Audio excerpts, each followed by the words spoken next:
diálogo entre el cristianismo y un curso de milagros, por el Dr. Kenneth Wapnick y el Dr. Norris Clegg.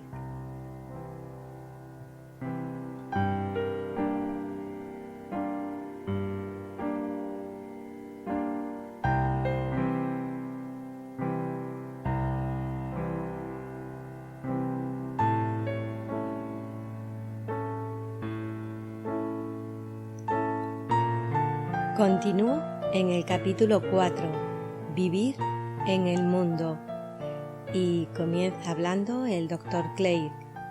Este tema nos brinda la oportunidad de comentar el segundo nivel del curso, la vida onírica, en la que ahora todos estamos implicados y con la que tienen que lidiar los que se hallan dentro de ella como si fuese real. Antes, en el primer nivel, hablamos de origen del sueño. Ahora nos encontramos aquí abajo, en el nivel práctico, en medio de la refriega humana, por así decirlo. Una de las principales diferencias que surge aquí entre el curso y el cristianismo tradicional es la concepción del libre albedrío y del orden moral, basada en la libre decisión moral de la persona, en la que diferimos de los animales. Para el cristianismo tradicional, esta vida tiene que ser muy real, porque es el teatro de la moralidad. Como tal, requiere una genuina responsabilidad moral personal, que se basa en la libre decisión moral y, por tanto, en el ejercicio del libre albedrío. Ahora bien, en un sueño, tal como se entiende normalmente, no existe la responsabilidad moral debido a que no podemos ejercer la libre elección. Somos como observadores ante quienes la vida transcurre como un espectáculo. No somos actores responsables de la obra porque no podemos reflexionar conscientemente sobre lo que estamos haciendo y responsabilizarnos de nuestros actos. En una palabra, ser agentes morales. Por lo tanto, desde el punto de vista del curso, parecería que todo el ámbito de la libertad y la moralidad desaparecería, junto con la verdadera maldad moral, por así decirlo, el pecado, y la culpa. Kenneth, ¿podrías arrojar más luz sobre esto? Wapnick, permíteme comenzar mi respuesta a tu pregunta con una afirmación clara de que el curso adjudica un marcado énfasis a nuestra libre elección aquí en el sueño y a la necesidad inequívoca de que aceptemos la responsabilidad correspondiente. Jesús exhorta a sus estudiantes a decir: texto de un curso de milagros. Soy responsable de lo que veo. Yo elijo los sentimientos que experimento y yo decido el objetivo que quiero alcanzar. Y todo lo que parece sucederme, yo lo pido y recibo tal como lo he pedido. Bien, esta elección se reduce a una simple decisión entre el ego y el Espíritu Santo como guía de conducta. Por lo tanto, no es que nuestro comportamiento en el mundo no sea importante para el curso, sino más bien se entiende que nuestro comportamiento es el resultado de haber escogido en las mentes al Maestro que queremos que nos dirija a lo largo de los días de nuestra vida. Esta decisión, en la mente, constituye el centro de interés para un curso de milagros. Esto tiene que ser claramente comprendido tanto por los estudiantes del curso como por sus críticos, pues de lo contrario sus enseñanzas se malinterpretarán seriamente. Este malentendido surge del error de confundir el nivel metafísico con el nivel práctico, niveles 1 y 2, a los que volveremos más adelante. Por lo tanto, creo que nuevamente podríamos estar de acuerdo y diferir. De hecho, podría decirse que en el nivel metafísico, un curso de milagros no nos presenta un sistema de moralidad, al menos no como se utiliza habitualmente el término. Por consiguiente, en este nivel, el curso no ofrece un código específico de conducta, porque la conducta se considera el epifenómeno de los pensamientos en la mente, y son dichos pensamientos los que necesitan cambiarse. En otras palabras, que la culpabilidad sea reemplazada por el amor a través del proceso del perdón. Por lo tanto, centrar el interés únicamente en un código moral sería cometer la equivocación, en la terminología del curso, de hacer real el error. No intentarías legislar o controlar la conducta a menos que primero creyeses que los problemas proceden del cuerpo y no de la mente, y por eso tienen que resolverse en el nivel físico. La enseñanza de un curso de milagros hace énfasis en que la mente o los pensamientos constituyen el verdadero problema, la causa, mientras que el problema experimentado sólo es el efecto. Ciertamente, esto no implica que no necesitemos leyes y normas que rijan nuestra vida social. Por ejemplo, si los padres han de cumplir con sus responsabilidades, tiene que haber directrices firmes en el hogar. Asimismo, en un aula, si los maestros y los administradores de la escuela no refuerzan las reglas, el caos imposibilitará el aprendizaje. También es patente que si no hubiese leyes de tráfico sería inconcebible conducir un vehículo sin peligro.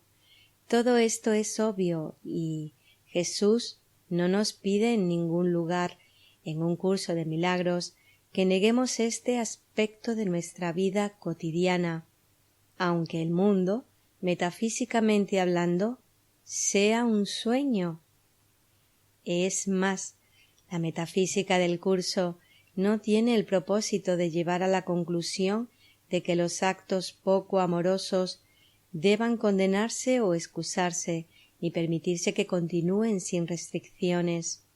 Pero si dice, y de hecho Jesús señala este punto de manera muy específica en el curso, que simplemente cambiar o controlar nuestra conducta, que es el propósito de cualquier código moral, no es suficiente, puesto que la causa fundamental, que es la culpabilidad de la mente, seguirá ahí.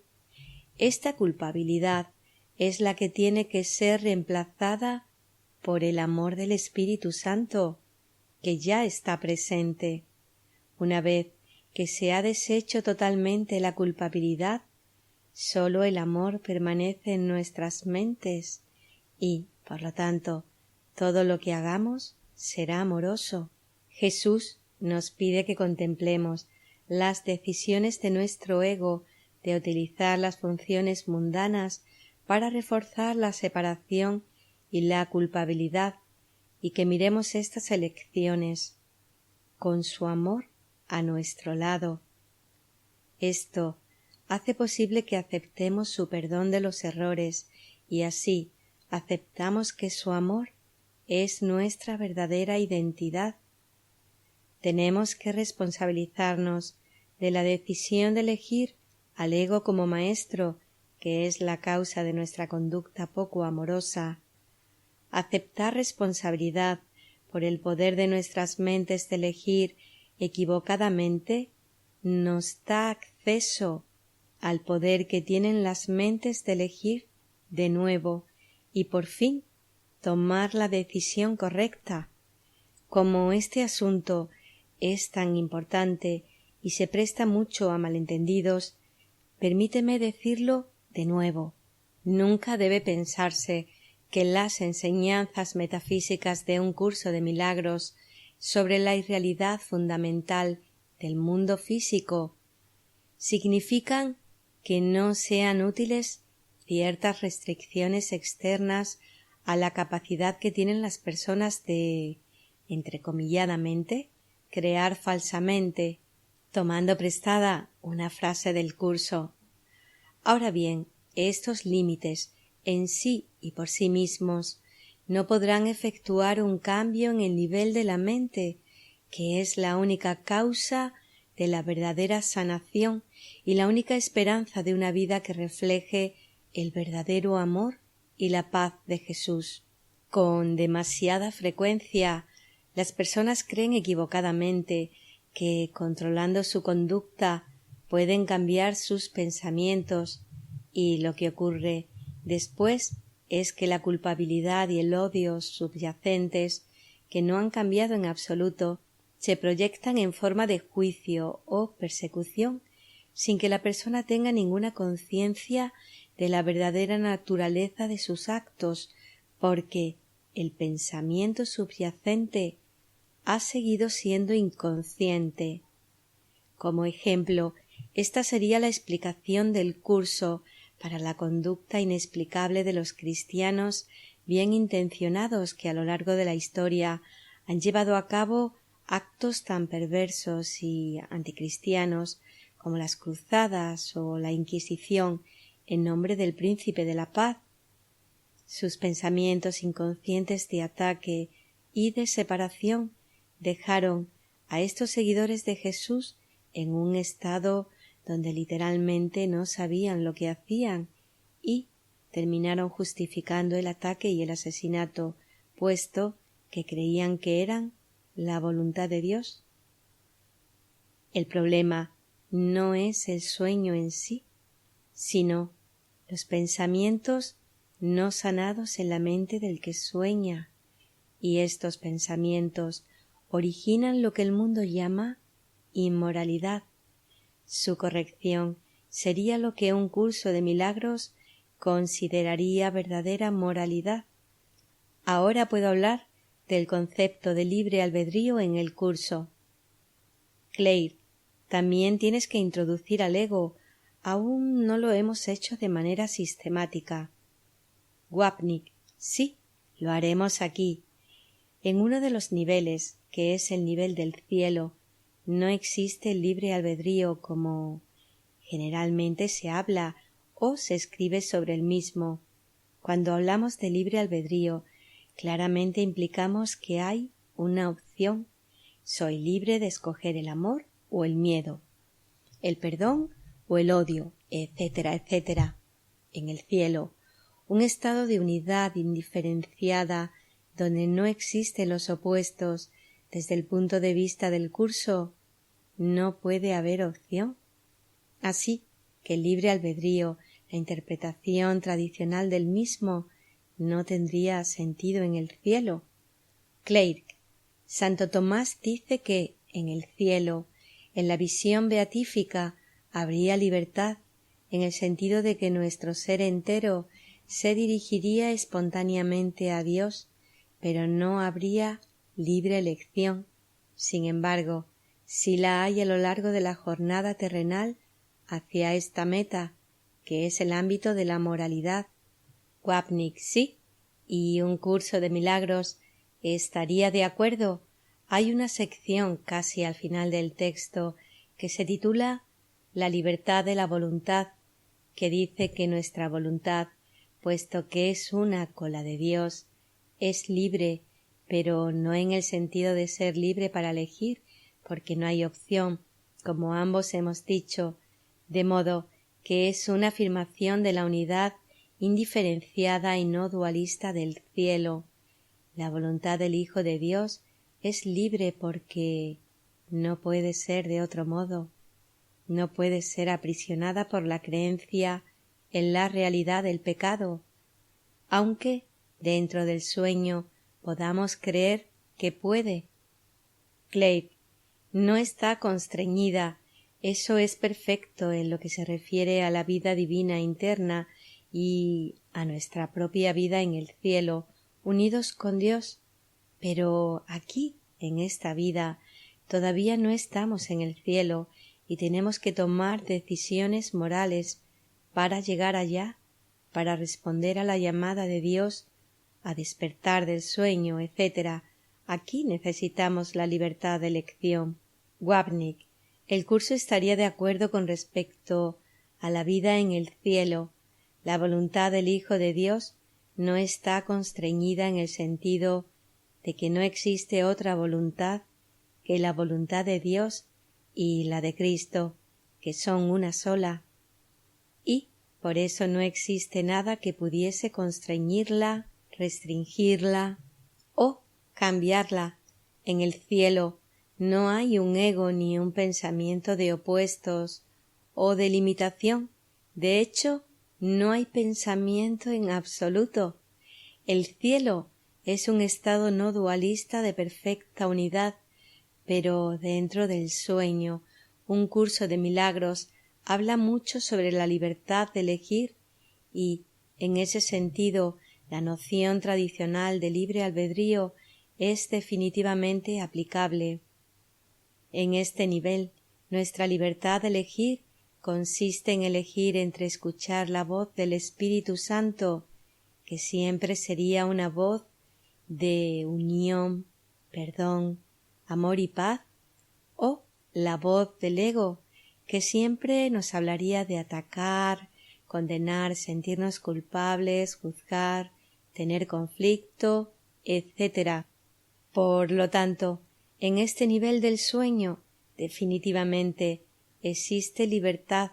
En realidad, la llamada que nos hace el curso es a este nivel. No obstante, debe entenderse claramente que esta creencia en el libre albedrío o la libre elección en el nivel del sueño, incluso entre el ego y el Espíritu Santo, aún es ilusoria y, por consiguiente, no puede constituir una elección real, porque en realidad no existe elección alguna. Y está claro que la noción del mundo de elegir entre ilusiones en función de la satisfacción personal no es una opción, puesto que en ambas alternativas se omite a Dios.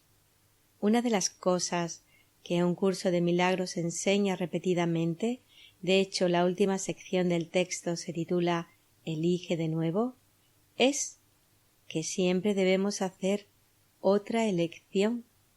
Donde antes habíamos elegido escuchar la voz del ego y hacer real la separación para vivirla aquí en el mundo, ahora podemos hacer otra elección y escuchar la voz del perdón. Así que donde antes veíamos el mundo como un lugar donde podíamos atacar a Dios y escondernos de él, ahora podemos verlo como un aula en la que aprendemos el significado de la unión. Y la unión a la que llegamos en este mundo, la unión del perdón, la unión de compartir un propósito común, se convierte entonces en el espejo o el reflejo de lo que el curso llama la unión mayor, que es nuestra unión como Cristo con Dios. Clerk: pero entonces mi dificultad sería ¿quién es el que está eligiendo? Elegir es un acto muy personal y muy real. Si todo esto es un sueño, parecería que no hay nadie que se encargue de elegir. No habría una persona real que estuviese eligiendo, porque un sueño es un estado irreal, de modo que tenemos una especie de elector irreal que realiza elecciones irreales. No veo cómo podría haber ahí verdadera libertad, ni cómo podría llamarnos el Espíritu Santo, puesto que no existiría un yo que pudiese realizar este acto de elegir en uno u otro sentido, porque este yo sería algo distinto a Dios, un centro distinto, unido efectivamente con Dios, pero todavía sería un centro separado, capaz de realizar sus propios actos. De lo contrario, me parece que sería una elección irreal. Wapnick: estás muy en lo cierto, Norris. Básicamente, es una libertad irreal, es una libertad ilusoria. Al llegar a este punto, permíteme comentar brevemente sobre la naturaleza del ego o falso yo. La elección, como decía, tiene significado únicamente dentro del nivel del sueño, y el sueño, que llamamos mundo, es el hogar del ego. Un curso de milagros define al ego como el sistema de pensamiento de la separación o el yo separado, así que tiene mucho más en común con la noción oriental de un falso yo que con el ego psicoanalítico de Freud. El ego es el pensamiento de separación tomado en serio que hemos creído real y hemos llamado pecado. Esto conduce a que construyamos defensas para protegernos de nuestra creencia en la culpabilidad por habernos separado de Dios y, finalmente, a nuestro miedo de la venganza de Dios, todo lo cual es parte integral del sistema del ego. Y, brevemente expuesto, estas defensas son la negación y la proyección, los mecanismos utilizados por el ego para convencernos de que nosotros no somos los pecadores culpables, sino el pecador culpable es algún otro. Entonces, podríamos considerar que este yo falso consiste esencialmente en tres pensamientos: pecado, culpabilidad y miedo. Repito, pecado, culpabilidad y miedo. Y pienso que esta es una forma de contestar a tu pregunta. Sin embargo, hay una parte de nuestras mentes escindidas que elige escuchar la voz de este yo falso. Creo que parte de la confusión procede del uso frecuente que hace el curso de la palabra ego para denotar únicamente esa voz de ataque, odio, separación y culpabilidad. En un sentido más amplio, no obstante, la palabra ego también puede entenderse como todo el falso yo o la mente escindida, que tiene tres partes. La primera parte del falso yo sería esa voz de odio y separación que el curso también llama la mente errónea. La segunda parte sería la parte de nuestras mentes que escucha la voz del Espíritu Santo, la mente correcta, que habla de unión, perdón y paz. Y luego hay una tercera parte de nuestras mentes que tiene que elegir entre estas dos, a la que me refiero como el tomador de decisiones. El curso en realidad está dirigido a esta parte de nuestras mentes divididas, a la parte que puede elegir entre estos dos sistemas de pensamiento contradictorios, un sistema de pensamiento de separación, odio y muerte, y otro de perdón, amor y unidad. Claire, aun así, me parece que tendría que ser una parte muy real de la mente. Wapnick, el curso diría que no es una parte real de la mente, y creo que aquí es donde estriba nuestra diferencia. La parte real de nuestra mente es el ser, con S mayúscula, o nuestra mente de Cristo. Esa parte no elige, esa parte que permanece muy a gusto en Dios, todavía es una con el Padre. Así que la parte de la que hablamos es la parte que pareció quedarse dormida, pareció separarse de Dios.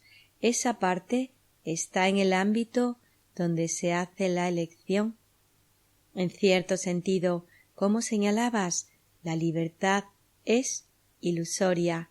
En otras palabras, el sueño comenzó cuando tomamos la decisión errónea, cuando elegimos escuchar la voz equivocada y luego nos identificamos con esa voz de separación.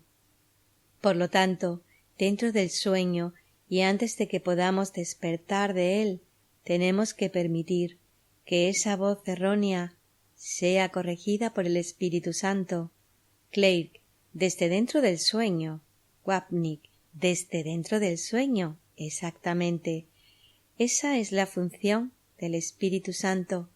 Uno de los conceptos de los que habla el curso es el sueño feliz.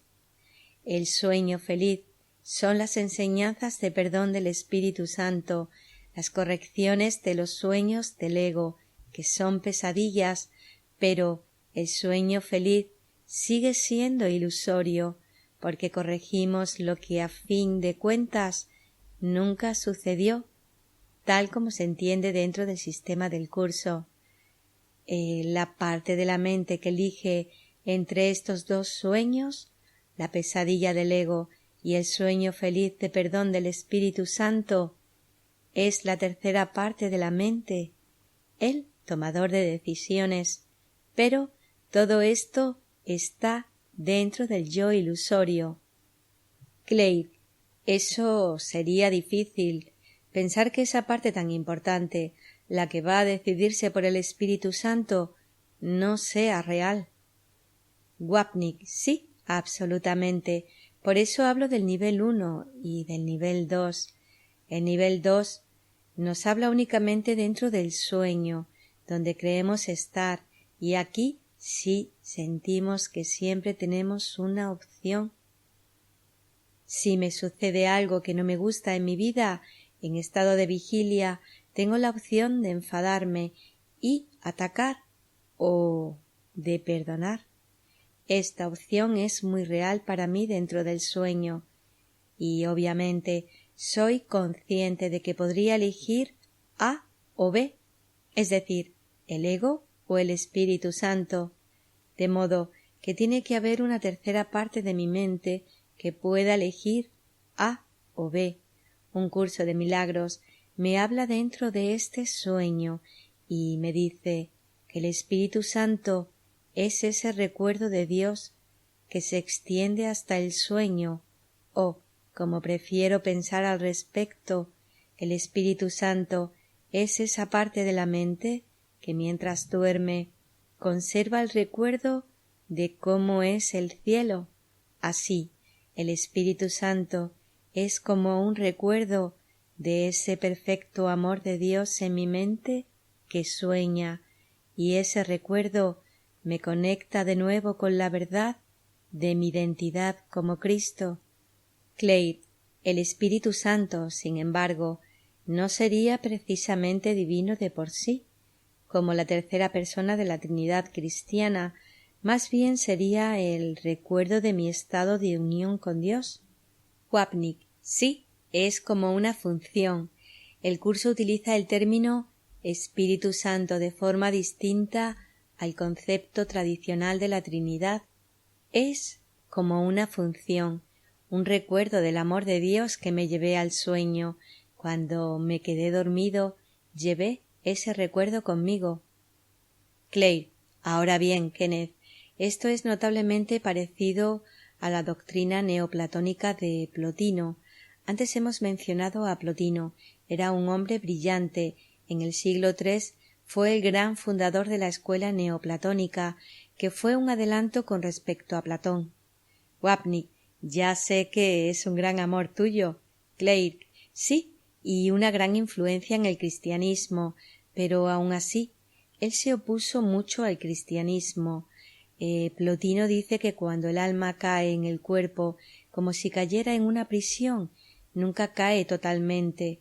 Él cree que existe una parte superior del alma que siempre está en unión con el uno, y también existe una parte inferior, habitada por el yo de la conciencia humana, que puede hundirse en niveles más bajos del ser, según lo que elijamos amar. Por consiguiente, puede adherirse al cuerpo, pero también puede responder al llamamiento de lo bueno y elevarse a su nivel superior, como un viajero en la escala del ser que se convierte en aquello que ama. Wapnick, y según recuerdo, en algunos pasajes él sí habla muy conmovedoramente de esta llamada al alma. Clay, la noción de que en el yo hay dos niveles de conciencia es bastante prominente en el Vedanta. Hace muy poco me encontré con un famoso filósofo hindú. Él hablaba de vivir conscientemente aquí en este mundo. que es real para nuestros propósitos aquí, donde tenemos responsabilidad moral y tenemos que cumplir ciertas obligaciones. Hay todo un mundo de cosas que son muy importantes en este mundo de realidad secundaria. Es muy real, muy importante. Tenemos toda una serie de obligaciones morales y de deberes en la vida, pero después, cuando alcanzamos el estado superior, toda esa multiplicidad de algún modo se desvanece, así que existen dos niveles del mismo ser. No dicen precisamente que sea un sueño. Algunos dirán que es una especie de ilusión, otros dirán que es imposible de entender, pero una vez que se logra el nivel más alto, toda multiplicidad desaparece. Tal vez la visión del curso sea similar a eso. Wapnick: sí, es muy similar. Un curso de milagros diría básicamente lo mismo que has dicho tú. Cuando termina el sueño colectivo, lo que el curso llama el segundo advenimiento y el juicio final, no queda ningún recuerdo del sueño, que se desvanece en su propia nada. Claire: como he dicho, un cristiano tendría mucha dificultad con la noción de que Dios no se ha enterado de lo que pasa, aunque sea un sueño. Wapnick: muchos estudiantes del curso tienen la misma dificultad.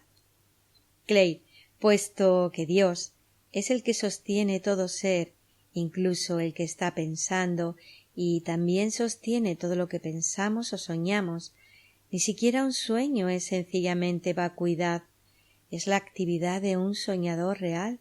Por eso, pensar que algo pase sin que Dios lo sepa ni lo apoye y coopere con ello es una noción de Dios que difícilmente puede tener sentido para mí.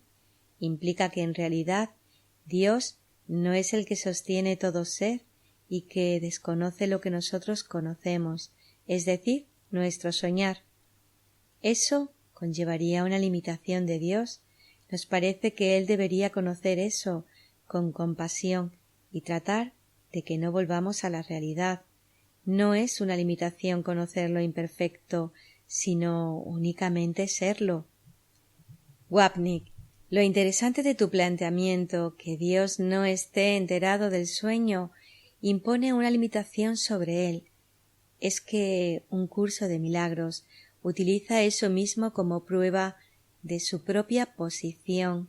El curso diría que el simple hecho de tener conocimiento de este mundo imperfecto y todavía más interactuar con él limitaría a Dios al afirmar que la imperfección existe en realidad, puesto que refleja que lo imposible ha sucedido.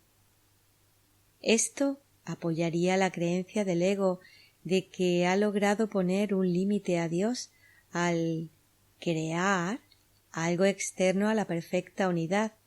Esto pone de relieve una vez más las diferencias entre un curso de milagros y el cristianismo. Siempre regresamos a esta distinción metafísica fundamental.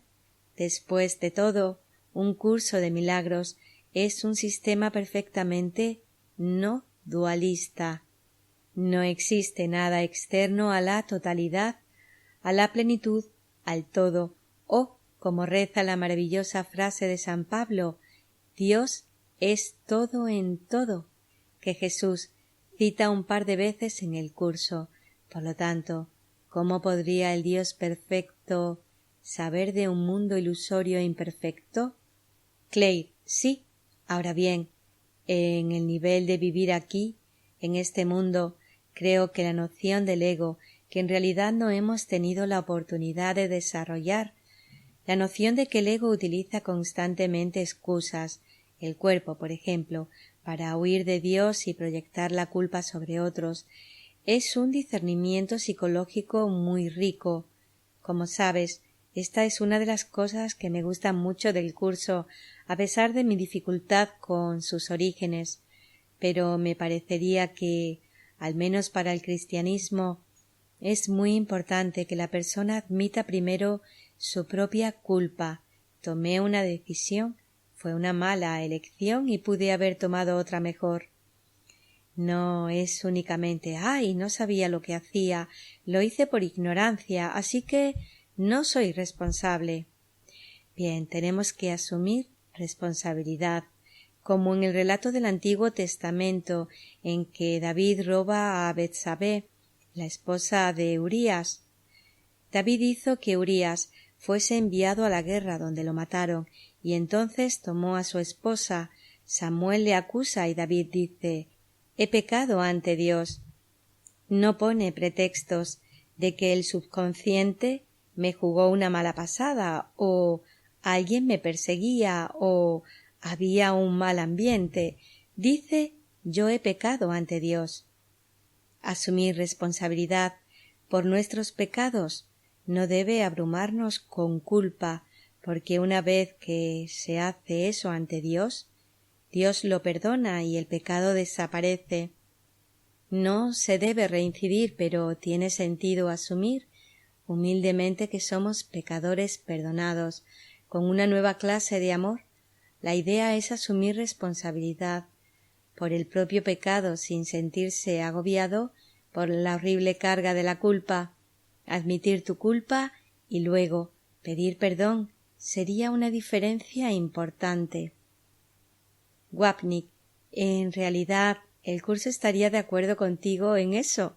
La diferencia es que un curso de milagros no ve el proceso de mirar la culpa y aceptar responsabilidad por ella como tal, sea algo que tenga que ver con Dios. Con frecuencia, sus propios estudiantes entienden mal el curso, y esto me llevó hace muchos años a empezar a hablar del nivel 1 y del nivel 2, puesto que las enseñanzas metafísicas del curso a menudo se confunde con sus enseñanzas prácticas.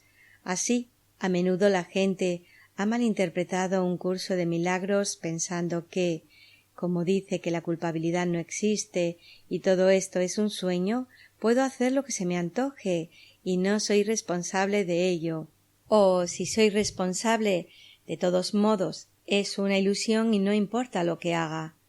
Por desgracia, de algún modo, mucha gente ha hecho lo mismo que hizo David y luego lo ha justificado con el pretexto: al fin y al cabo todo esto es un sueño, por lo tanto, ¿qué más da? Eso sería apartarse al máximo de la verdadera enseñanza y del espíritu de un curso de milagros. Utilizando a David como ejemplo, el curso diría que lo verdaderamente sanador y responsable sería que alguien reconociese, una vez que ha robado la esposa a otro hombre y se ha asegurado de que ese hombre sea enviado al campo de batalla para que lo maten y poder quitarlo de en medio, que la verdadera causa de sus actos fue el deseo de seguir dando realidad a la separación. Sentirse tan culpable que se bloquease el amor de Dios en su mente, o que no pudiese tomar conciencia del amor de Dios que ya estaba presente en su mente. Finalmente, y sigo utilizando a David como ejemplo, su pretensión de ser inocente era totalmente irresponsable para Urías, para sí mismo y para Dios. Claire: y también pensar que necesitaba llenarse porque estaba vacío. Wapnick: absolutamente correcto, sí. Esto realmente conecta de lleno con lo que el curso enseña sobre las relaciones especiales. ¿Lo ves? Eres un estudiante aplicado del curso. Claire: bueno, esa es la parte buena del curso. Wapnick: en realidad, la dinámica de la relación especial es crucial para el sistema de pensamiento del curso. Como dije antes, sentimos internamente que nos falta algo, que hemos desterrado totalmente a Dios de nuestras mentes y por lo tanto existe un hueco enorme. Entonces tenemos que tomar cosas, robarlas del exterior para llenarlo.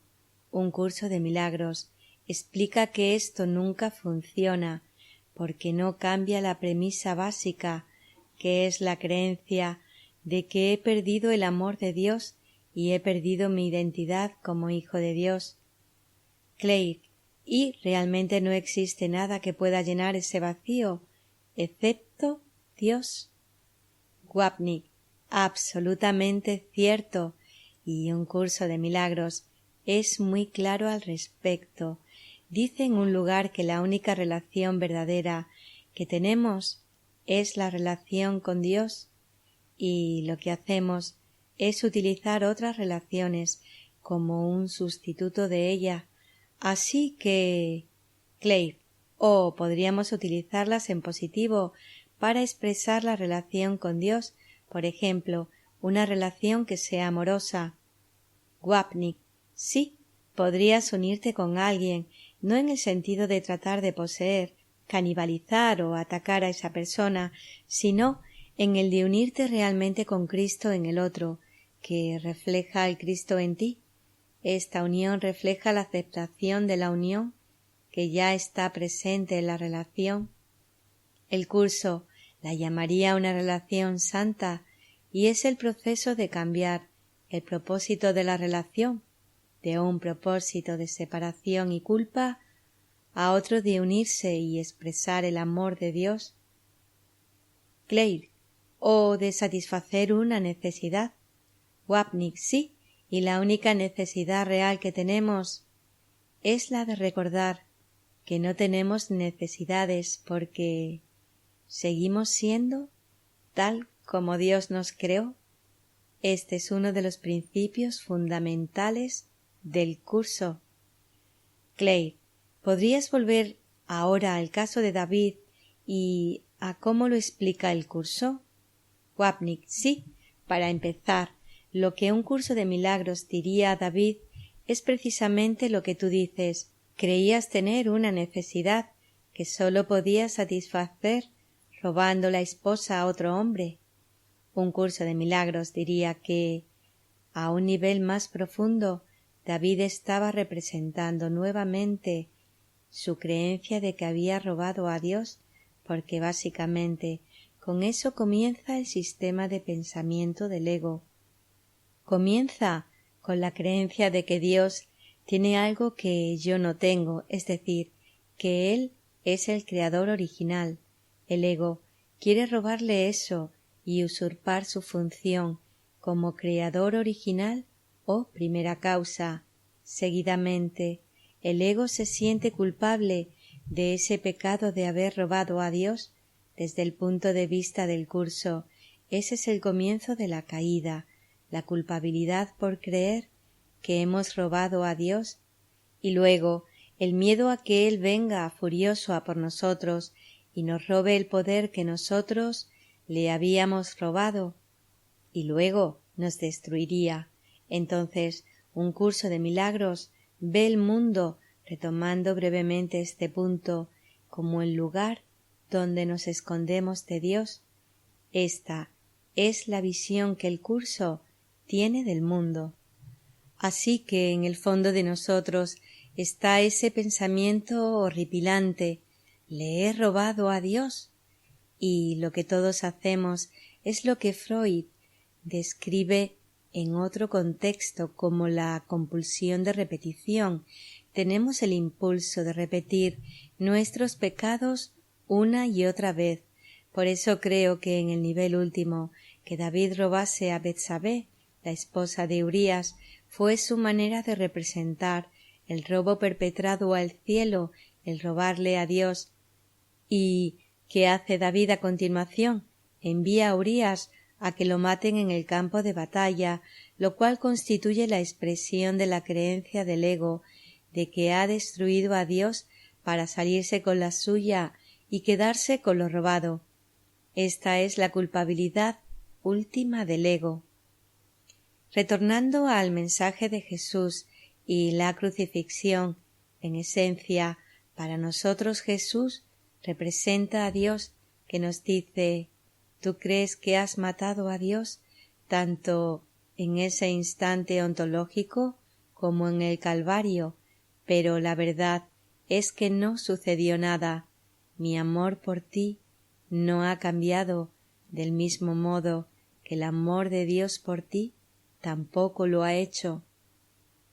Por lo tanto, creo que lo que David hizo en ese maravilloso relato bíblico fue representar para todos nosotros ese hurto a Dios y su asesinato. David es una figura tan popular porque resulta muy humano para todos nosotros. Tiene todas las flaquezas del ego que la gente comparte. Así, a todo el mundo le resulta fácil identificarse con él. Un curso de milagros le diría a David: contempla lo que has hecho y asume la responsabilidad por ello, pero lo que has hecho, en el nivel corporal, es sencillamente un símbolo. Por muy real que parezca en el sueño, es sólo un símbolo de tu creencia aún más profunda en el pecado de haberle robado a Dios, y lo que tienes que hacer ahora es traer tu culpa ante el amor del Espíritu Santo en tu mente. Este es el amor que has procurado evitar, dejándote atraer por el especialismo, el amor que Betsabé y el odio hacia Urías, y esta sustitución de Dios representada por tus actos, esta decisión a favor del especialismo, de la que tú eres responsable, es lo que debe deshacerse. En este sentido, me parece que la respuesta del curso no sería realmente distinta de lo que el cristianismo enseñaría. Lo que un curso de milagros dice es que traigas la ilusión a la verdad, o a la oscuridad, o la oscuridad a la luz, y una vez que haces eso, la luz del amor de Dios, que está presente en nuestras mentes y que es lo que el curso llama el Espíritu Santo, disuelve toda la oscuridad. Pero eso no puede suceder si mantenemos nuestra creencia de que lo que hemos hecho tiene justificación, o si intentamos espiritualizar nuestros errores. Claire: sí, pero entonces ¿no tendría él que admitir que esa fue una elección equivocada y que él no tenía por qué tomarla en el sentido de que lo hizo libremente? ¿No tendría él que decir: yo no tenía que exteriorizar esto y siento haberlo hecho? Wapnick: sí, por supuesto. Creo que a lo que te refieres es a lo que muchos cristianos llaman ahora la culpa sana. Un curso de milagros estaría de acuerdo con eso, pero utilizaría un término diferente. Ciertamente hablaría de la necesidad y la responsabilidad de mirar dentro de la mente y la elección de pecar, de separarse y de atacar. Mi culpa o el odio a mí mismo me diría que he hecho algo erróneo y eso me podría ocasionar diversos síntomas, por ejemplo, no sentirme bien, no dormir bien, no comer bien. Hay ansiedad, depresión, algo va muy mal, y el curso me diría que lo que anda mal no es que yo haya pecado, sino que tomé una decisión equivocada. Y ahora debo traer esa decisión equivocada ante el amor del Espíritu Santo o de Jesús, que pueden ayudarme a aceptar la opción correcta que ellos ya me han ofrecido.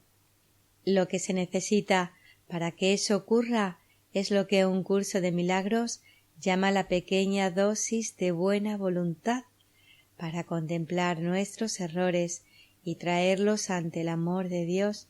Así que creo que en este sentido estaríamos de acuerdo. Clay: sí, eso está muy bien, se acerca más, pero David tendría que decir: lo hice libremente, no se me forzó a hacerlo. Wapnick: absolutamente, tendría que asumir total responsabilidad de su sueño de lujuria, celos y finalmente asesinato, y darse cuenta de que el diablo no me obligó a hacerlo, sino que esa fue su propia elección. Clay: sí, el diablo no me obligó a hacerlo y no fue simplemente mi sueño inconsciente. No, fui lo suficientemente responsable, de modo que ahora lo lamento y ojalá no lo hubiese hecho. Decir lo siento sería nuevamente decir que algo es real, al menos dentro del sueño.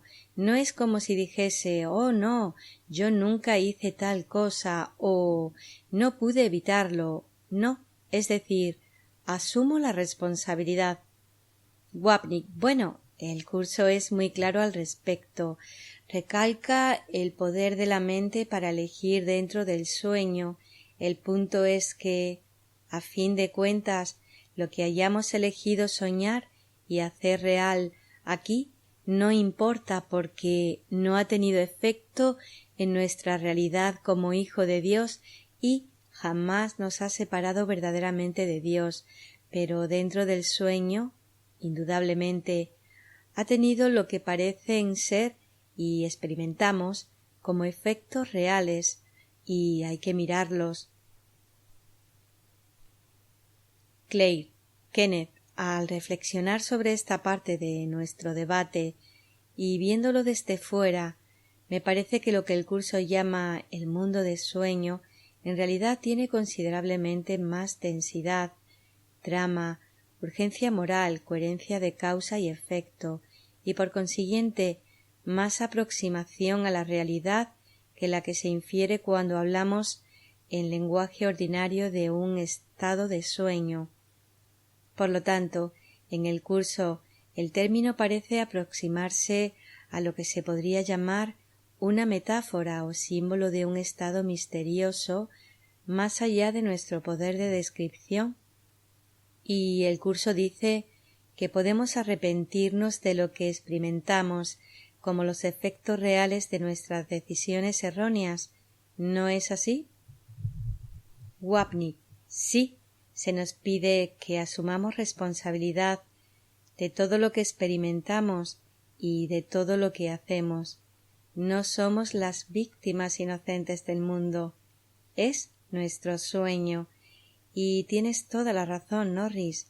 Si bien la dinámica de nuestros sueños, tanto en estado de reposo como de vigilia, es la misma, es mucho más fácil experimentar la irrealidad de nuestros sueños cuando dormimos que la irrealidad básica de nuestra experiencia cuando estamos despiertos.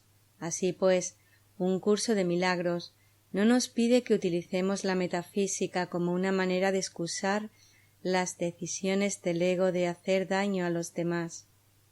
Claire, ese es un punto importante porque cuando dices que perdón significa ver que el pecado no es real, te refieres a este otro nivel. Wapnick, al nivel ontológico o al nivel metafísico, sí. Claire, pero ese nivel no se alcanza realmente mientras no se asuma la responsabilidad abajo en este ámbito. Wapnick, sí, y eso es realmente importante. Claire, sí, eso es muy importante porque con frecuencia esto es malentendido y tergiversado por personas que dicen ahora puedo deshacerme de toda mi culpa o nunca pequé en realidad, con lo cual quieren decir que nunca hicieron nada malo aquí, en el mundo de sueño, pero eso no es lo que dices. Wapnick, no. Un curso de milagros es bien claro al respecto. Repito aquella línea a la que me referí antes. No es en el tiempo donde estás libre de culpa, sino en la eternidad. Dentro del sueño hemos hecho real la culpabilidad. Dios no nos ve de ese modo, pero dentro de nuestro sistema de creencias indudablemente somos culpables y tenemos que asumir responsabilidad por ello. No fue un ego abstracto el que lo hizo, no fue el diablo el que lo hizo, fue mi elección, y debo mirar esa elección con apertura y honestidad y ver lo que he hecho para atacar a otra persona, para atacarme a mí mismo y para atacar a Dios, y traer esa decisión equivocada ante el amor del Espíritu Santo. Jesús es bastante enérgico en el curso cuando enseña que no debemos negar nuestra experiencia física en el mundo, además de que es casi imposible hacerlo. Él no fomenta la negación ni la represión. Como expliqué antes, negar la culpa y el odio es asegurar que se proyectarán en forma de ataque, bien sobre el cuerpo de uno o sobre los demás. Claire, pero en realidad no es un pecado contra Dios porque para él no es real. Wapnick, eso es cierto. Dios no me juzga por ello. Hay una línea en el curso, de hecho la línea se repite, que dice: Dios no perdona porque jamás ha condenado. Dios sencillamente ama, pero el problema es que nosotros no amamos. Por lo tanto, hemos fabricado un mundo y un sistema de pensamiento de odio y ataque. Claire, desde la perspectiva cristiana diríamos que hemos pecado contra Dios al quebrantar o herir un vínculo personal de obediencia amorosa y que Dios lo sabe. Pero esto no ocasiona ningún cambio en él, no supone una amenaza para él ni lo degrada en forma alguna. Su amor permanece siempre igual y nos cobija por todos lados. Somos nosotros los que le permitimos entrar o le cerramos la puerta. Como dije antes, Santo Tomás dice que Dios se siente ofendido por el pecado, no porque le haga daño a él, sino porque nos hace daño a nosotros, y él no quiere que sus hijos se hagan daño. Y en cuanto nos arrepentimos, su amor clemente y compasivo vuelve a fluir a raudales en nuestro interior y nuestra relación con él sana. Él no guarda rencor ni resentimientos. Nuestros pecados sólo nos hacen daño a nosotros mismos, no a él. Así que en este punto nuestros sistemas de pensamiento se asemejan. Wapnick sí, especialmente en esa última aseveración de que nuestras decisiones nos han hecho daño y no podemos negarlo ni neutralizarlo con teología o metafísica, por así decirlo, sino que tenemos que mirar lo que hemos hecho, las elecciones que hemos hecho aquí y cambiarlas aquí.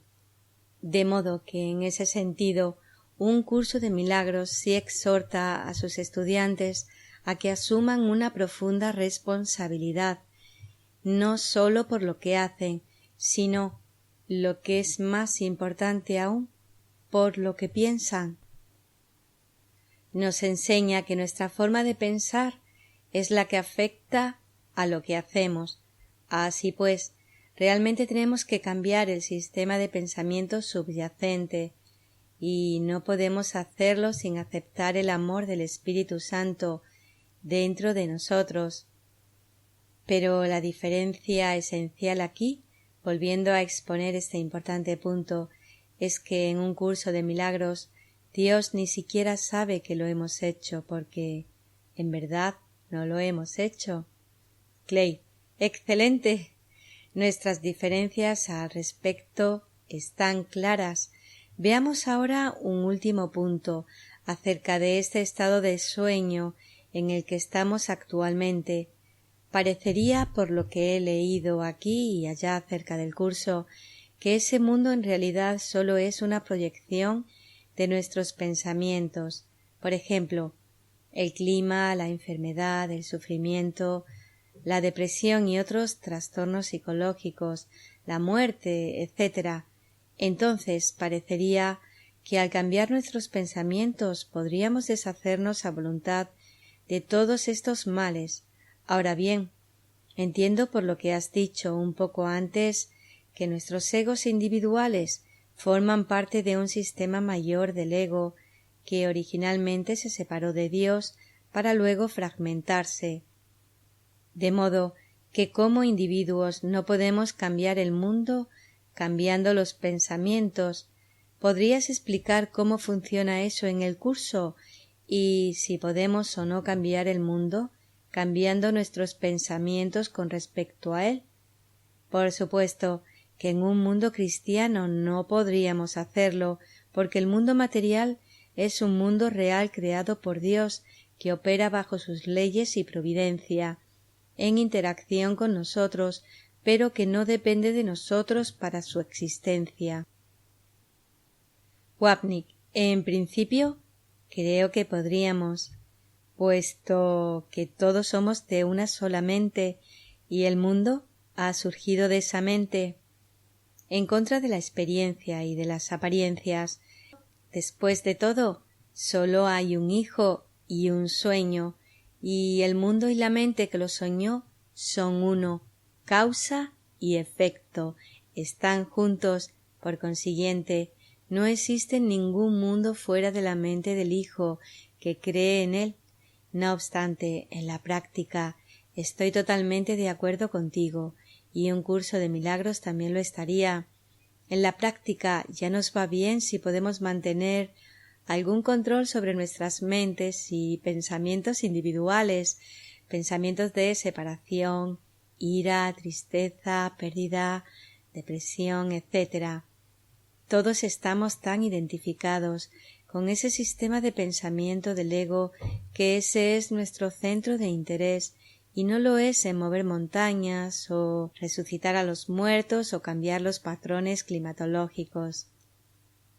Como todo esto ocurre dentro del sueño, en principio podríamos simplemente despertar en cualquier momento y también cambiar cosas en el sueño, con la misma facilidad que cambiamos los canales de televisión. Sin embargo, en la práctica no es así en absoluto. En la práctica, el constante centro de interés del curso es ayudarnos a mirar nuestros pensamientos, no para cambiar nuestros pensamientos sobre el clima u otras cosas físicas del mundo, sino para que con la ayuda del Espíritu Santo podamos cambiar nuestros pensamientos de culpa por pensamientos de perdón. ¿Cómo? Dice el curso. No trates, por lo tanto, de cambiar el mundo, sino elige más bien cambiar de mentalidad acerca de él. Claire, pero si hay una especie de mente ego que produce todo esto, esa mente ego también va a recibir una especie de redención, de iluminación, y todo esto va a desaparecer. Wapnick, a la larga, a medida que las mentes aquí se vayan uniendo dentro del sueño del tiempo, se producirá lo que un curso de milagros llama el segundo advenimiento. El curso reinterpreta la noción tradicional de segundo advenimiento como el momento en que toda la mente de la filiación sana, se invierte todo el proceso de fragmentación y la mente dividida de la filiación recobra su unidad original. Esto ocurre justo al final del tiempo, aunque ese no es el centro de interés de un curso de milagros, pero el curso define así el segundo advenimiento de Cristo y no tiene nada que ver con Jesús. Se produce cuando el Hijo despierta del sueño. Eso ocurre justo al final de un proceso mucho mayor que un curso de milagros dice que ocurrirá después de millones de años, pero el centro de interés radica en el proceso de despertar del individuo.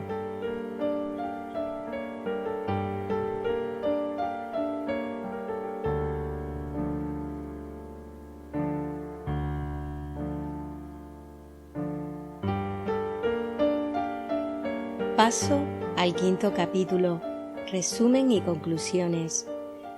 Aquí llegamos al final del libro y aprovecho para agradecer de forma personal a estos dos grandes autores la profundidad, amor y claridad con la que han expresado esta obra.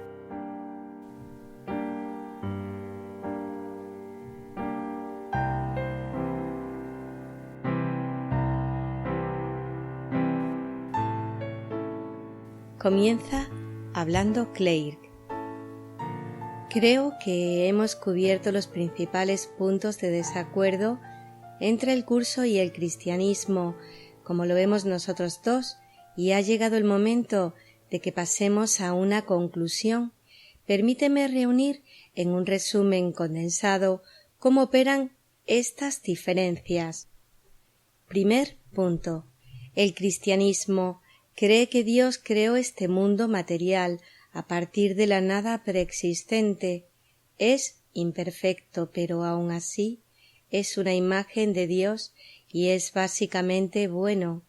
Es un escenario para nuestro crecimiento moral y espiritual hacia la plena naturaleza de los hijos e hijas de Dios que están en un peregrinaje hacia la extática unión final con Dios en cuerpos transformados o glorificados en el cielo. El curso cree que este mundo material no es en absoluto el producto de Dios, sino de una parte de la conciencia original de Cristo que se desprendió de Dios en una especie de sueño de separación, no una separación real, y produjo este mundo material como una especie de mundo de sueño o proyección de pensamiento que expresa el intento del ego de escaparse de Dios. Dios ni siquiera sabe de la existencia de este mundo de sueño, porque de hecho es irreal. Segundo punto. Para el cristianismo, Jesús es el Hijo de Dios, la segunda persona de Dios trino y uno, por lo que posee la misma naturaleza divina de su Padre, quien asumió libremente un cuerpo real y una naturaleza humana. Nacido de María, transitó el camino humano en un cuerpo en este mundo material para demostrarnos cómo vivir como auténticos hijos de Dios. Murió realmente en la cruz para expiar nuestros pecados y resucitó en un cuerpo real pero glorificado para morar eternamente con su Padre y el Espíritu Santo en el cielo. El curso cree que Jesús no es realmente de naturaleza divina, sino que es parte de la conciencia original de Cristo, que intentó separarse de Dios para crear el mundo de sueño en el que vivimos ahora, y que fue el primero en despertar de este sueño y reconocerlo como tal. Ahora es un maestro amoroso que ayuda al resto de nosotros a despertar.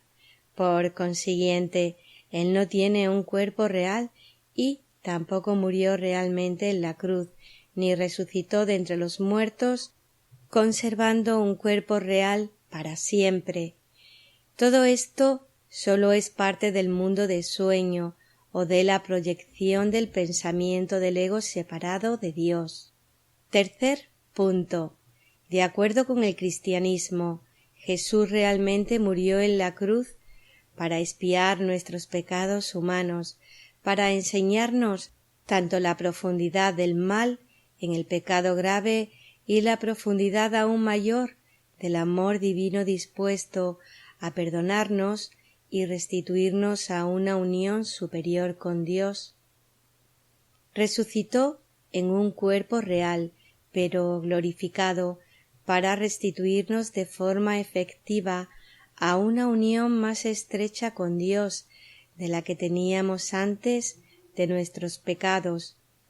El curso, por otra parte, nos enseña que Jesús nunca murió realmente en la cruz, que su cuerpo de sueño, en efecto, fue puesto en la cruz, pero sólo pareció morir según la proyección del pensamiento de aquellos que deseaban que muriese para deshacerse de él y de Dios. Por consiguiente, él no resucitó en un cuerpo real, que para empezar ya no era real. El relato del Evangelio sólo simboliza el recuerdo de Jesús por parte de sus discípulos. Cuarto punto. De acuerdo con la enseñanza cristiana, la Eucaristía es el sacramento de la transformación del pan y el vino en el cuerpo y la sangre verdaderos de Cristo, velados bajo las apariencias del pan y del vino.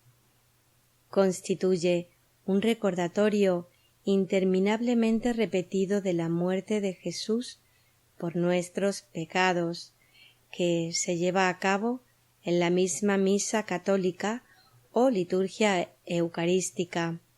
Para el curso, no puede haber semejante transformación del pan y el vino en el cuerpo y la sangre de Jesús, porque, para empezar, Él nunca tuvo un cuerpo verdadero, por lo tanto, sólo es una conmemoración del amor de Jesús por nosotros.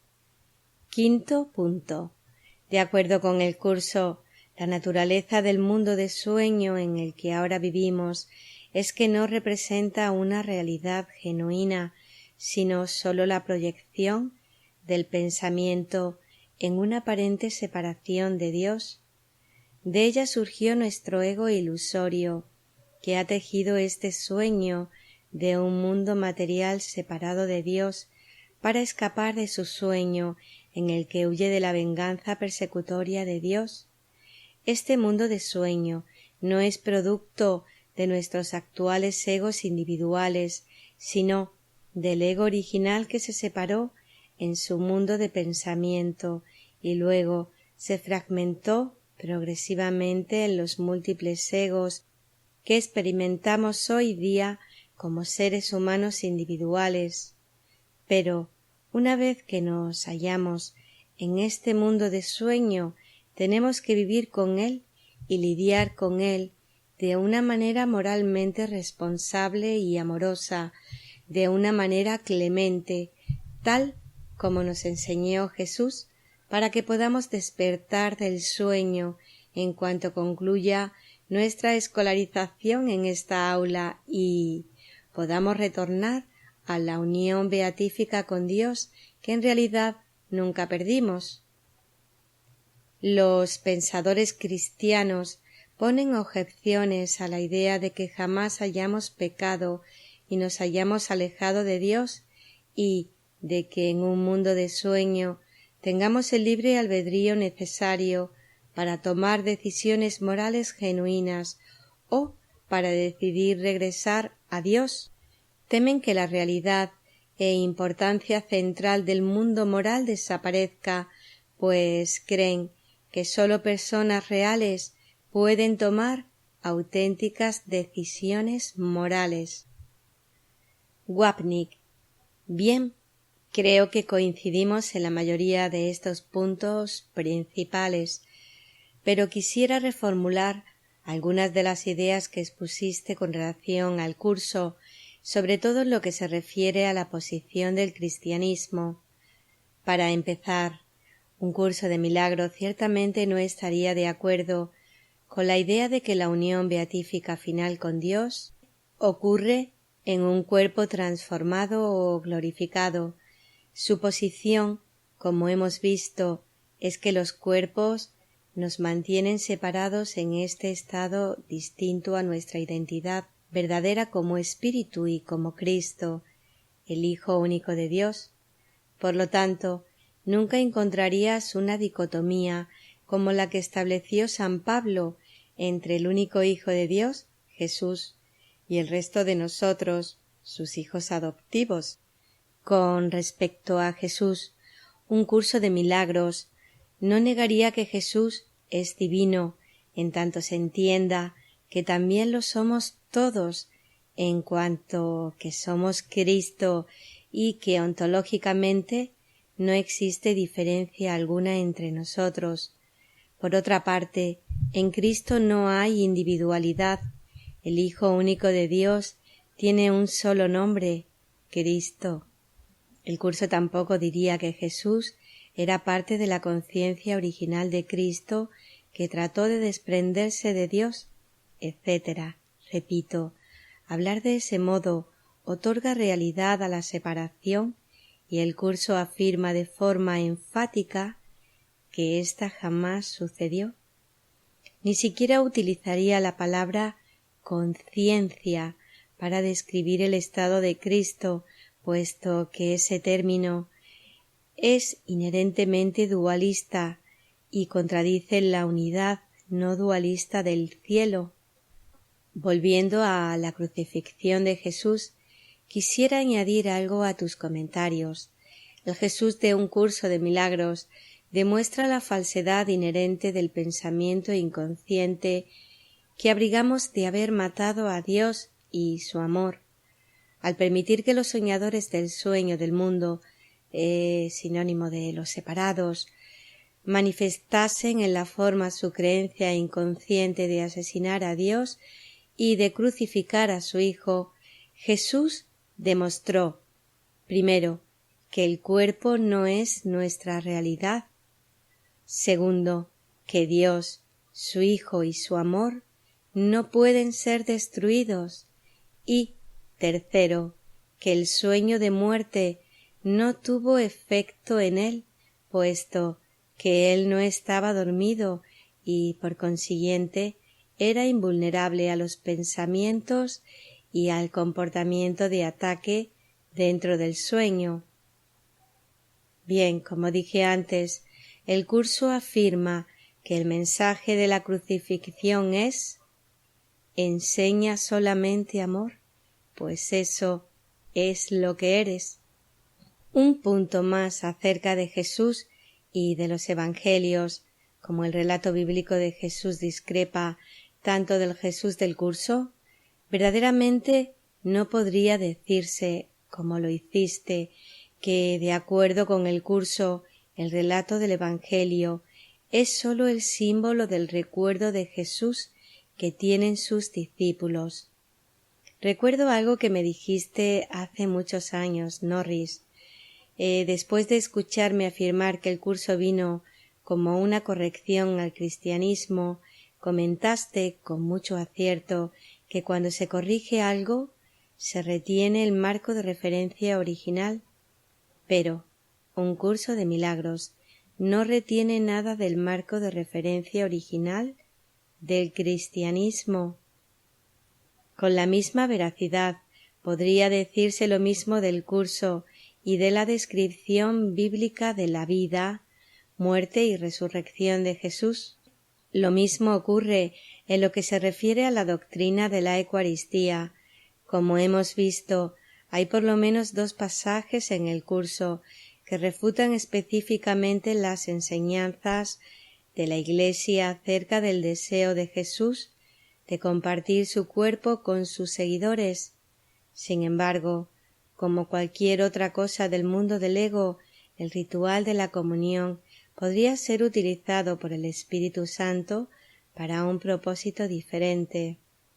En este caso, como un recordatorio de que Jesús vino a compartir su mente con nosotros, no su cuerpo, pero el sacramento de por sí no tiene significado aparte de este propósito general del perdón.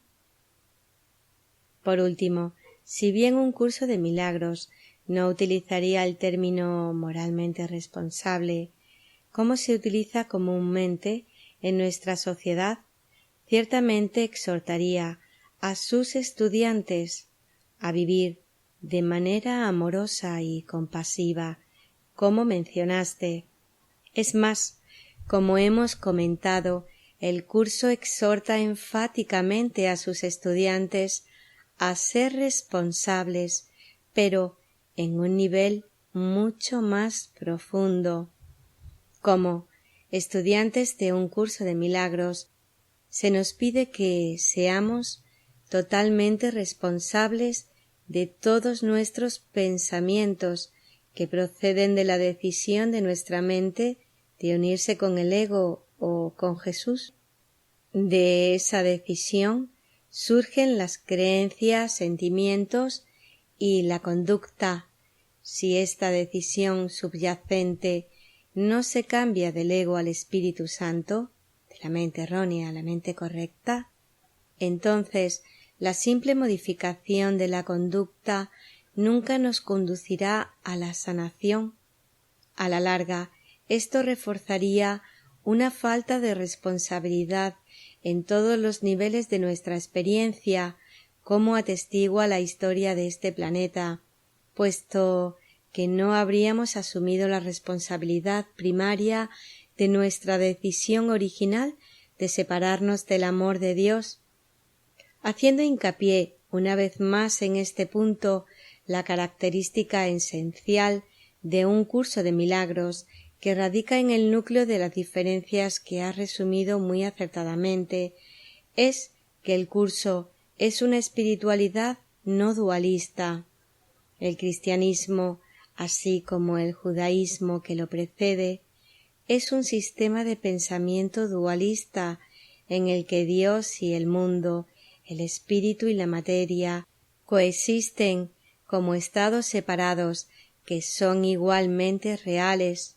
Así pues, la realidad se ve como una dimensión en la que caben los opuestos, como ocurre con el bien y el mal, en marcado contraste con la comprensión del curso de que la realidad sólo es perfecta unidad en la que no existen opuestos. Pero ciertamente estamos de acuerdo en que no es beneficioso para las personas, sean estudiantes del curso, católicos, protestantes, hindúes o seguidores de cualquier otro camino espiritual, que confundan los distintos caminos. Como se mencionó al principio, el curso dice que sólo es un camino entre muchos otros. Clerk, eres muy honesto y franco con respecto a eso, cosa que admiro mucho. De hecho, fuiste tú quien me invitaste a entablar este diálogo contigo para dejarles perfectamente claro a las personas interesadas en el curso las diferencias entre este y el cristianismo tradicional y que ambos son incompatibles. Me pediste que expusiese las diferencias de forma clara y firme, sin restarles importancia. A menudo que el curso circula y extiende su influencia, una de las dificultades es que bastante gente, incluso algunos sacerdotes y monjas católicas, tienden a restar importancia a estas diferencias, o bien tratan de combinar cosas de ambos, o de asimilar el curso en el cristianismo porque ambos hablan de Jesús. Lamento decir que esto acaba por ocasionar una confusión considerable. Wapnick se vuelve muy confuso y lo que acaba ocurriendo es que se diluye tanto la riqueza de la tradición cristiana como la de un curso de milagros. Estoy de acuerdo contigo en que es mucho más honesto decir: estas son las diferencias, y si este es el camino que me acerca más a Dios, este es el camino que seguiré. Y si es otro camino el que lo hace, entonces ese es el que debo seguir. Claire, sí, no tengo dificultad alguna para aceptar que las personas sigan caminos diferentes mientras lo hagan sinceramente, honestamente. Wapnick, sé que no la tienes. Eso es poco común, ¿sabes? Claire, he visto a muchas personas seguir caminos diferentes y conseguir grandes frutos, tanto en Oriente como en Occidente. He conocido a muchas de estas personas maravillosas en la tradición oriental. Wapnick, hay una línea en el curso que afirma: una teología universal es imposible, mientras que una experiencia universal no sólo es posible, sino necesaria. Y esa experiencia universal sería la experiencia del amor de Dios. Claire, bien dicho.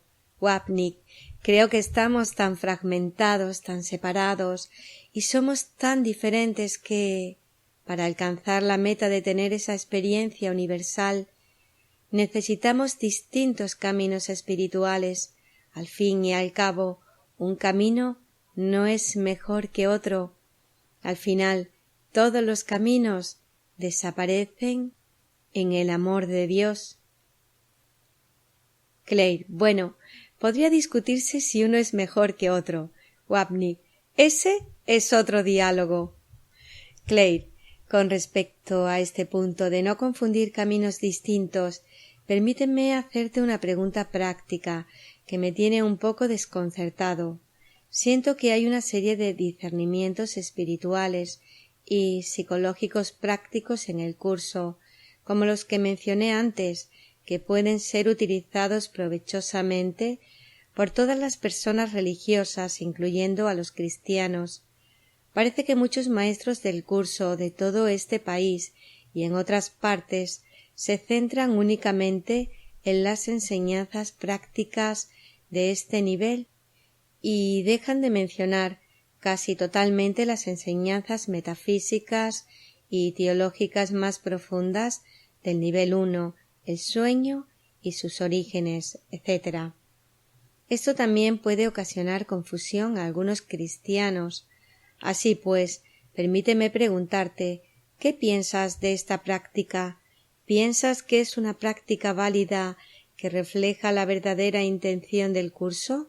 Enseñar el nivel 2 sin el trasfondo y el fundamento que es el nivel 1, es decir, separar la práctica de la teoría. ¿Es legítimo y prudente tratar de ayudar a la gente de esta manera? Wapnick: no, en mi opinión, no lo es.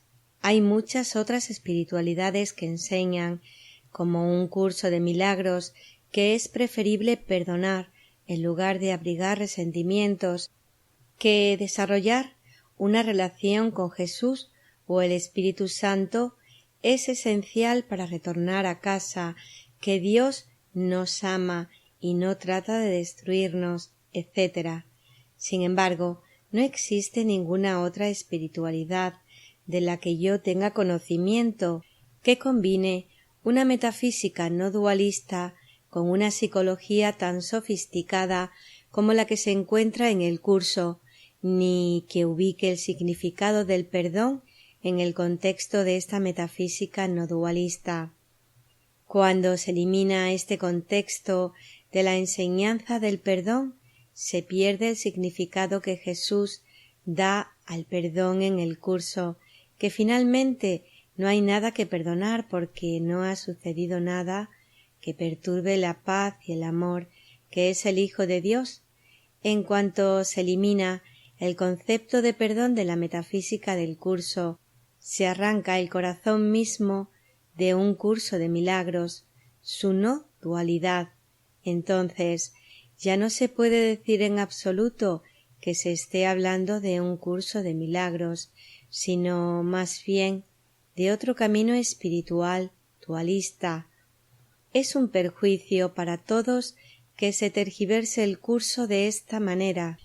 Claire: ahora permíteme concluir sugiriendo que, a pesar de todas nuestras diferencias, podemos trabajar juntos, cada uno a su manera, para sanar una de las grandes ilusiones del mundo secular moderno, la creencia de que estamos vacíos interiormente, lo cual es parcialmente cierto, pero que la manera de llenar ese vacío es con comodidades, con cosas que no son de Dios. Existe un gran desasosiego y una sensación de vacuidad interna en gran parte del mundo moderno, junto con la ilusión consumista de que poseer y consumir más y más bienes materiales mitigará este desasosiego y llenará este vacío, siempre con algo ajeno a Dios y menos que Dios mismo. Ahora bien, cuantas más posesiones materiales acumulamos, más pobres parecemos sentirnos interiormente. Como señaló San Agustín hace mucho y con gran discernimiento, al olvidar nuestras riquezas espirituales internas, creemos que somos pobres y vamos mendigando fuera de nosotros mismos entre las cosas materiales procurando enriquecernos, pero en el proceso nos tornamos más y más pobres, puesto que lo inferior no puede satisfacer lo superior. Esta ilusión de un paraíso sin Dios es ciertamente una profunda ilusión. Wapnick: creo que ambos estamos de acuerdo en que no es posible el amor en este mundo sin que su fuente sea Dios, y la idea principal de un curso de milagros es ayudarnos a traer ante el Espíritu Santo todas las interferencias que pone el ego al amor que está en nuestras mentes, es decir, que cambiemos a nuestra mente correcta, donde al fin podamos convertirnos en instrumentos del Espíritu Santo.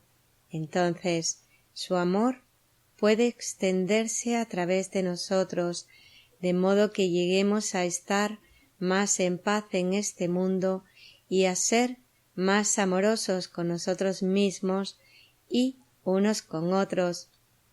En el libro de ejercicios hay un hermoso pasaje donde Jesús dice: «Pues esto es lo único que necesito, que oigas mis palabras y que se las ofrezcas al mundo.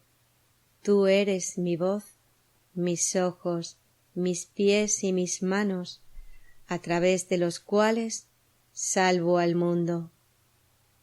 Claire, en uno de los artículos que escribí, What it means to be a person, traducción, ¿qué significa ser una persona?, basado en el pensamiento de Santo Tomás de Aquino, presenté 3 etapas: el dominio de sí mismo a través del conocimiento de sí mismo y de gobernar los propios actos; a continuación, la comunicación consigo mismo y, finalmente, la trascendencia de sí mismo, donde sales de tu propio punto de vista limitado para asumir el punto de vista de la mente y la voluntad de Dios para ver el mundo entero como Dios lo ve y luego amar todo lo bueno como Dios lo ama en su propio orden. Eso es asumir la mente misma. El amor mismo de Dios es una trascendencia de sí mismo que luego ocasiona gran dicha. Así, para ser tú mismo, tienes que salir realmente de ti mismo, de este yo limitado. Creo que esto no es para que el yo desaparezca totalmente, sino para que se realice, al tomar algo más amplio, el verdadero centro, como su propio centro. Wapnick, sí, en vista de lo que has dicho, creo que podría mencionar una cosa más. La meta de un curso de milagros no es realmente estar sin un yo o desaparecer de este mundo para entrar en el corazón de Dios, como dice en un hermoso pasaje poético. La meta es que vivamos sin culpa, sin pecado, sin miedo, sin ataque de ninguna clase. Esa es la meta del curso, estar presentes en este mundo, pero de manera que todos nuestros pensamientos equivocados de juicio, odio, miedo y culpa sean eliminados.